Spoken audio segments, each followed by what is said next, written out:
Hi everyone, it's Mr. Sinti, and this is a video that I'm putting together on the thyroid gland. Thyroid gland is part of the endocrine system, and I'm attempting to make a couple of videos categorizing each of the glands of the endocrine system so that you can better understand them and enjoy them. And I think the thyroid gland is so critical because it affects your metabolism and it affects your energy levels.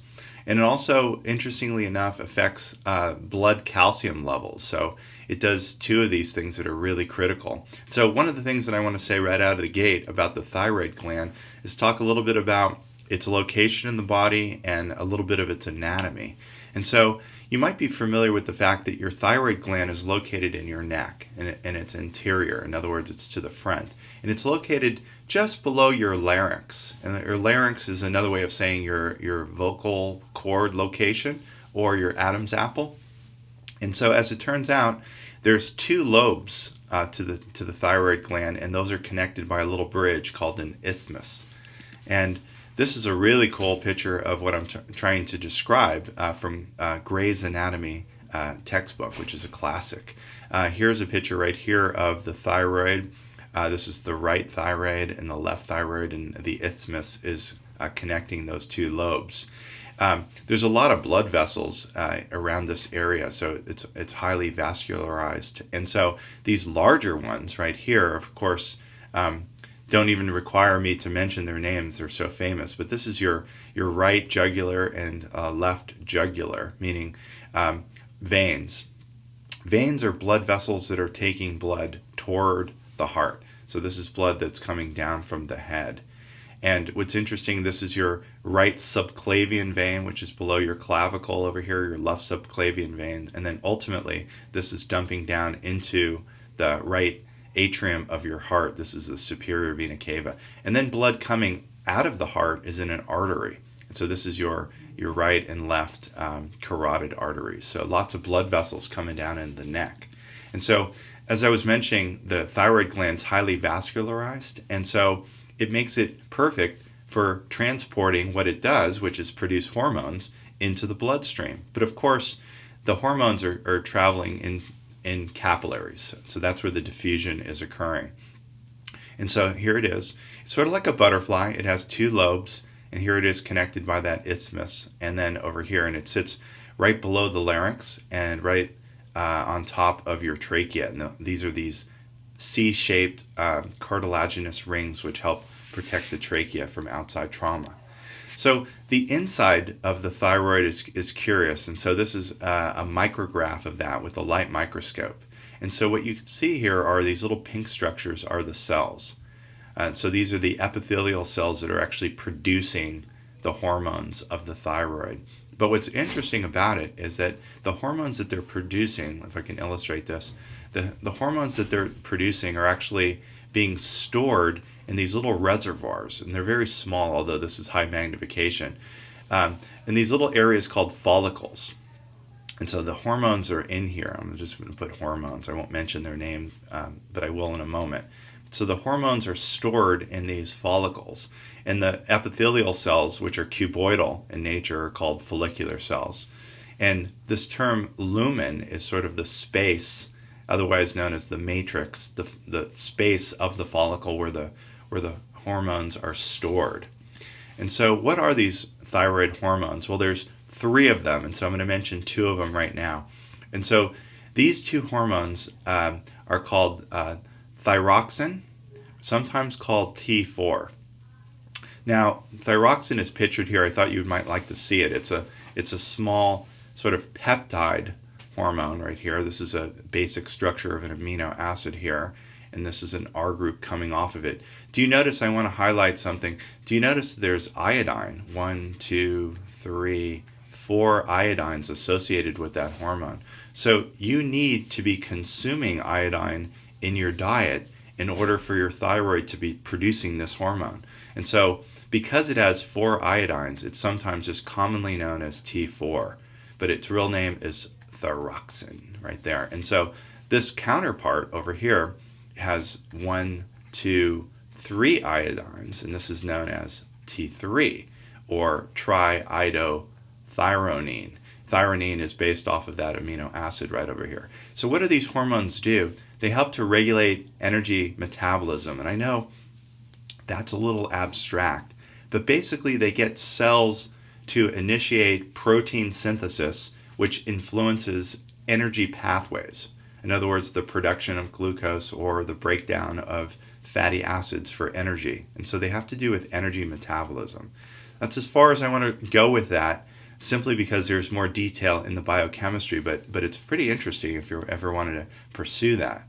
So as it turns out, in the body, most of the T4 is then converted to T3 when it's in the cell. But both of these hormones travel in the bloodstream. And so what's interesting about it is this is a lower magnification of the thyroid. So everywhere you see these purple lines are actual cells. So let me come back over here. Those are the actual cells right here that I'm drawing. But under a lower magnification, they appear as just lines. And so these are the follicles which are storing the T4 and the T3. And so upon needed, those hormones then enter into capillaries and they travel into the blood and go to all the cells. And so here is an example of what I'm talking about. So the T3 and T4 hormones are stored in the lumen of the follicle, but then when they're needed, they travel right into the bloodstream. And so that's what we're talking about. Hormones, like endocrine hormones, travel in the bloodstream to go wherever they need to go. And so to emphasize that, let me draw your attention to this little animation right here. So here's the bloodstream, and here's the hormone. So this is the hormone traveling in the blood, and this is a target cell. And so as you can see, T4 enters into the cell. It tends to be a little bit more lipid soluble than most non-steroid hormones. And so sometimes they're assisted in the bloodstream by associating with a carrier protein, although that's kind of a detail.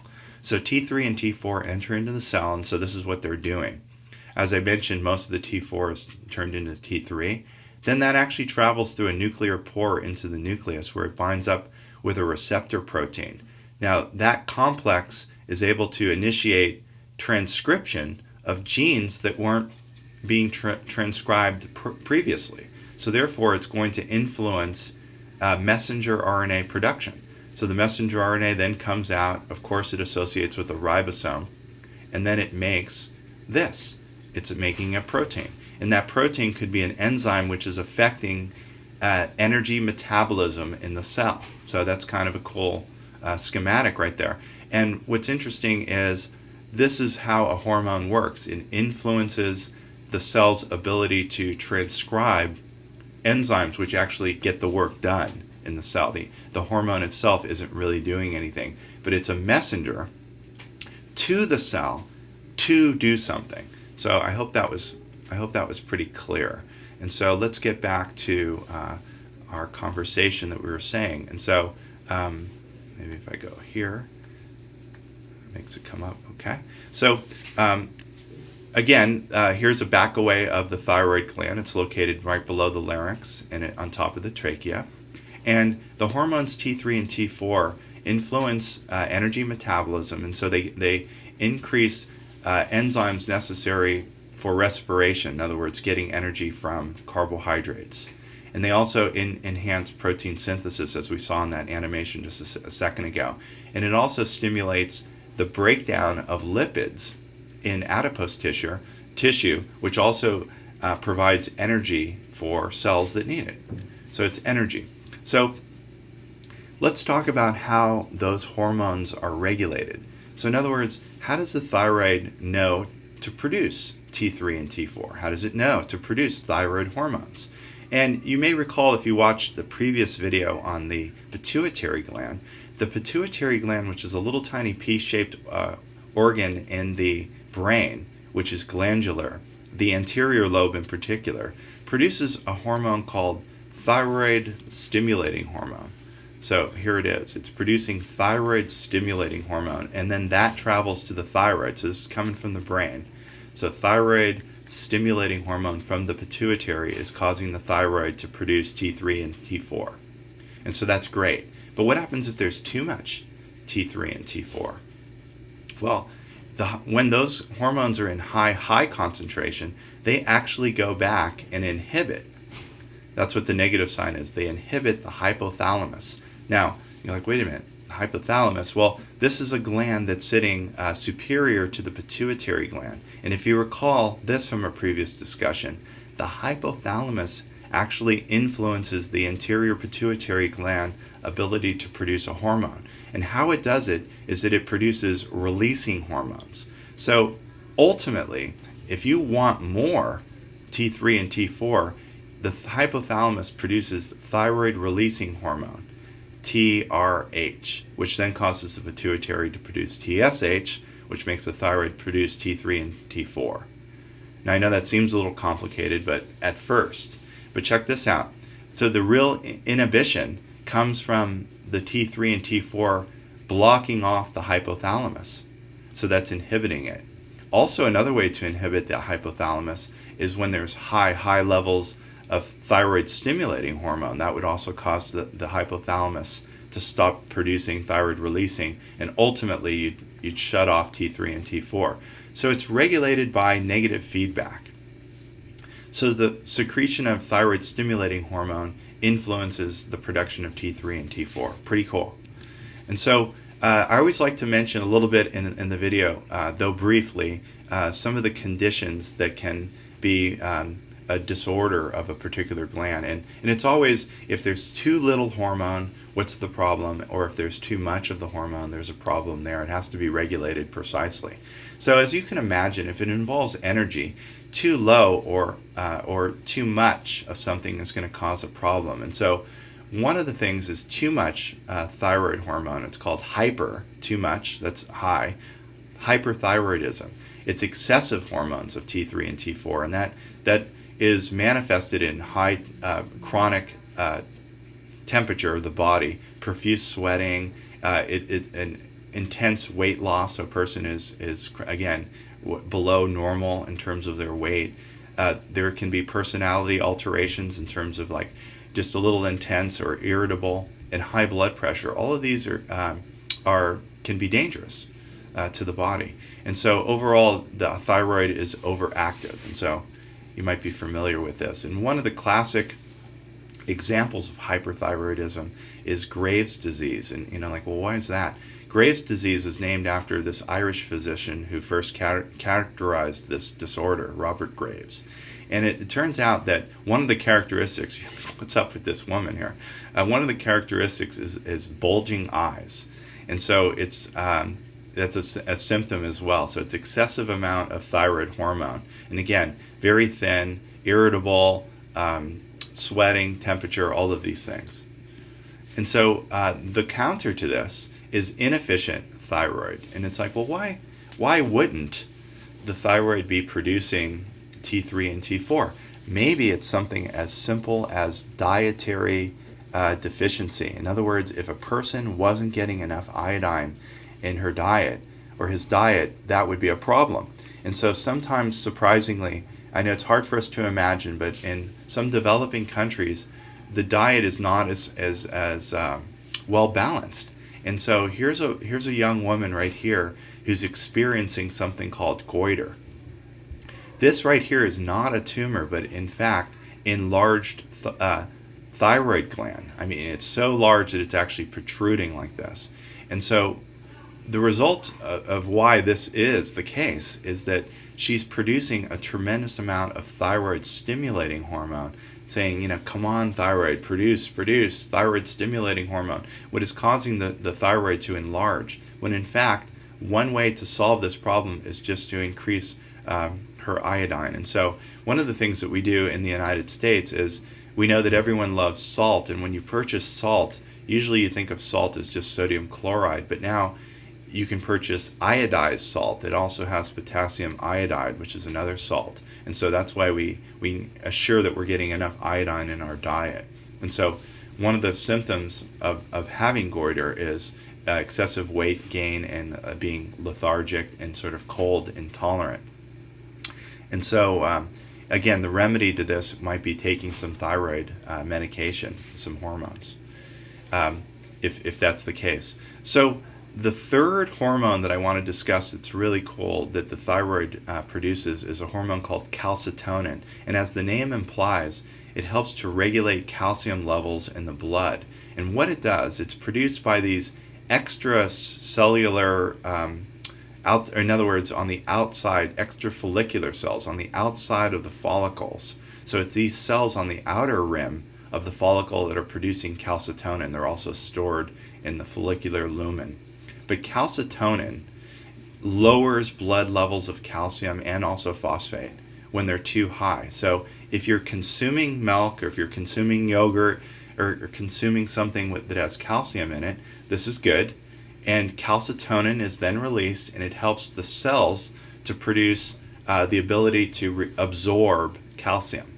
So some of the target cells, as you would imagine, would be bone. So calcitonin makes bones more permeable to calcium. And if the bones are more permeable to calcium, that's going to lower blood calcium level. So as it turns out, calcitonin is a peptide, and it lowers calcium levels, and it's regulated by calcium level in the blood. So how do you like this? When the blood level is high, calcitonin is then produced, and it helps to lower the blood calcium. So it's influenced by a solute in the blood. And so calcitonin, I found this image to be really cool because it shows calcium when it's being lowered. Calcitonin's lowering calcium, and where's it going? It's being stored into our bones in the matrix between the osteocytes, and it's also being stored in our teeth as well, and also a little bit in our muscles. If you recall, calcium is stored in the sarcoplasmic reticulum. So calcitonin increases the rate at which calcium is stored in the bones, but it can also affect the kidney. Now, the kidney regulates a lot of our solutes in the blood. And so if the calcium levels are too high in the blood and we're filling up our bones, then maybe we'll want to urinate out a little bit more calcium. That's one way to lower blood calcium levels, is to urinate it out. And it's regulated by negative feedback. In other words, when the blood level is low, then calcitonin is not produced. Okay, so just a little shout out why calcium is important. Well, we need it for our heart to contract and all of our muscles to contract, as you may know. And it's also very important for strong bones. So a proper diet in calcium will reduce the chances of getting porous bones when you're a little bit older, called osteoporosis. Now, studies show that if you have a high diet of calcium, it's going to reduce fractures in the future. And most studies have shown that most people aren't getting enough calcium, so you need to go out there and get it. And so hunt it out. I recommend yogurt. And so let's just talk a little bit about the back side of the thyroid. Now, this is the posterior side of the thyroid. So this is coming from your backside. There's 4 little glands called parathyroid glands, and they produce parathyroid hormone. And the reason I'm bringing this up is because parathyroid hormone is an antagonist to calcitonin. It does the opposite. They both regulate blood calcium levels, but as you recall, calcitonin lowers the blood calcium levels, and parathyroid hormone, or PTH, increases blood calcium levels. So it does the opposite. It takes blood out of your bone bank and puts it into the bloodstream. And so parathyroid hormone raises blood calcium levels, so I thought I'd mention it. And it does that by increasing blood calcium levels. And how does it do that? Well, there's these little cells called osteoclasts that can break down the matrix of the bone into calcium, and then that just is secreted into the bloodstream. It also helps the kidneys to reabsorb calcium, therefore maintaining the high level in the blood. And it also stimulates the kidney to convert vitamin D to its active form, and I'll mention that in a moment. So these two are antagonists, calcitonin and parathyroid hormone. So a little shout out on vitamin D. Vitamin D is needed by the body to actually absorb calcium. I'm not sure if you knew that. And so without enough vitamin D, you can't really absorb calcium properly. And so as it turns out that active vitamin D is really a hormone called calcitriol. It's a mouthful. So active vitamin D. And as it turns out that insufficient calcium absorption in the diet can be caused by lack of vitamin D. And so, as it turns out, that can weaken your bones if you don't have enough vitamin D. And so, since we've known this for a long time, manufacturers of milk, dairy farmers, have supplemented their milk with vitamin D to increase the human body's ability to absorb the calcium that's found in the milk. So it's sometimes simply called vitamin D milk. And then, how do you like this? The sun shining on our skin actually causes the production of vitamin D, which is kind of cool. But it's of concern for, like, what's the worst scenario? If you're an elderly woman who's living, like, for example, on the east coast of the United States in the wintertime, which is not getting a lot of sunlight, and if she's not eating enough of calcium, that can be a problem because she's not getting enough vitamin D. So you'd want to supplement that, for example. So here are the parathyroid glands right here. And again, this is posterior view. This is your esophagus, which is a thin muscular tube. And here's the trachea right here. And there's the 3 parathyroid glands. This is your throat or pharynx, where the food is swallowed. So this is your food tube, and this is your windpipe right there. And so in summary, parathyroid hormone is causing an effect in calcium. So what it's doing is it's causing an increase in blood levels of calcium. And so it's drawing blood out of your bones.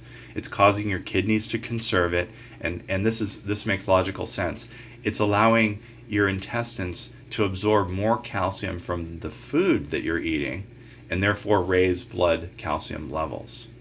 And so when there's too much parathyroid hormone, that inhibits the production of more parathyroid hormone. That makes sense. And so, in conclusion, calcitonin and parathyroid hormone are antagonists. So in other words, let me review this. When the thyroid produces calcitonin, that lowers blood calcium level by stimulating the bone to absorb more and causes the kidney to urinate out more. And so parathyroid hormone causes an increase in blood calcium level by causing uptake of calcium, release of calcium from the bone, and increase of uptake in the intestine. So pretty awesome. Thyroid hormones and parathyroid hormones, very important. So I hope you enjoyed our brief look at the thyroid and the parathyroid glands. Thanks for watching.